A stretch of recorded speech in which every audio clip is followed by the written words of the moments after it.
দেখো এখানে দুটো প্রশ্ন আছে। প্রথমটাতে বলেছে কোন সংখ্যাকে 3 দ্বারা ভাগ করতে বলায় সে ভুল করে 3 দিয়ে গুণ করলো এবং গুণফল পেল 29.7।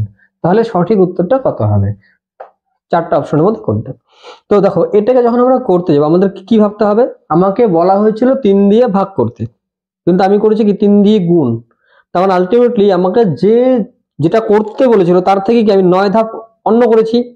অর্থাৎ 3 দিয়ে ভাগ করতে বলেছে কিন্তু আমি 3 দিয়ে গুণ করেছি। তার মানে আলটিমেটলি তাকে এখন আমার কত দিয়ে ভাগ করতে হবে?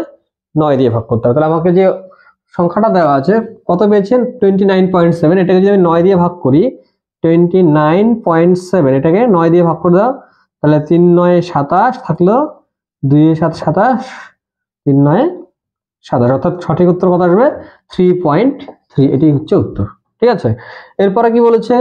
mod of x - 5 less than 3। দেখো এই মডের যখনই প্রশ্ন থাকবে আর যখনই জিজ্ঞেস করবে এর সীমা কত, যে লিমিটটা চাইবে, সেটা করার জন্য আমাদের সিম্পলি কি করতে হবে? আমাকে মাইনাস থেকে প্লাস পর্যন্ত দেখতে হবে, কারণ মডের মধ্যে কি থাকে? মডের মান হচ্ছে প্লাস মাইনাস দুটোই হয়। ঠিক আছে, তাহলে আমরা এখানে সিম্পলি কি করব?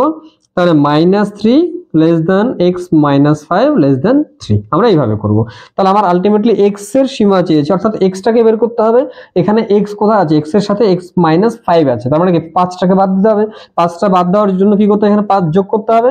তাহলে এটাকে 5 যোগ করার জন্য প্রত্যেকের সাথে 5 যোগ করে, তাহলে -3 এর সাথে 5 যোগ করলে কত হচ্ছে? 2 হচ্ছে, লেস দেন x - 5 এর সাথে 5 যোগ করলে কত হচ্ছে? শুধু x ই থাকছে, লেস দেন 3 এর সাথে 5 যোগ করলে কত হচ্ছে? 8 হচ্ছে। অর্থাৎ আমার x এর সীমা কত আসলো?